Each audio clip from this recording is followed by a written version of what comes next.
நாளையில இருந்து உன் கல்யாண ஏற்பாடுகள் எல்லாம் கவனிப்பேன். உனக்கு வாழ்க்கையில எந்த விதமான குறையுமே இருக்கக்கூடாது.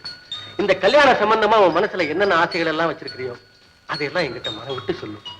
அத்தனையும் நிறைவேற்றிக்கிறேம்மா. அண்ணா, நீங்களும் அண்ணியும் தான் எனக்கு தாயும் தந்தையுமா இருந்து என்ன ஒரு குறையும் இல்லாம வளர்த்திருக்கீங்க. நீங்க பார்த்து செய்யறதுக்கு அதிகமா நான் என்னன்னு ஆசைப்பட போறேன். ராதா, உன்னுடைய நல்ல குணத்துக்கு ஏத்தாப்புல உன் வாழ்க்கையும் நல்லபடியா அமைப்போம்.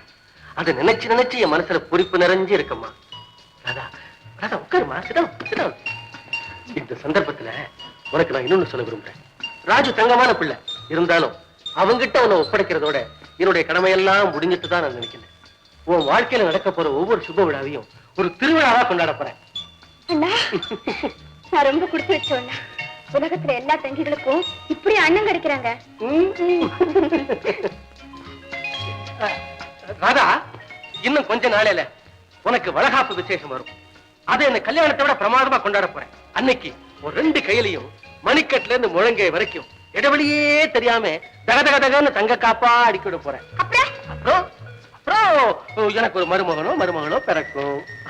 அப்போ பல வருஷங்களா வார்த்தையே இல்லாம பட்டத்து ராணி திடீர்னு கர்ப்பமானா ஒரு அரண்மனை எப்படி கோலாகலமா இருக்குமோ அப்படி இருக்கும் இந்த வீடு. அப்புறம் அண்ணா, நீங்க என் மேல இருக்கிற அன்புனால தானே இதெல்லாம் செய்யறேன்னு சொல்றீங்க. எனக்கு இதெல்லாம் ஒண்ணு வேண்டாம்ண்ணா. இந்த அன்பு மட்டும் என்னைக்கும் குறையாம இருந்தா அதுவே போதும். உலகத்துல எல்லா அண்ணமா இருக்கும். இப்படியா தங்க கிடைக்கிறாங்க?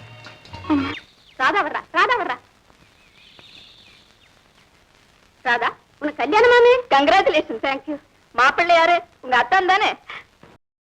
இன்னும் பல வீடியோக்களை காண சன் லைஃப் சேனலை சப்ஸ்கிரைப் பண்ணுங்க.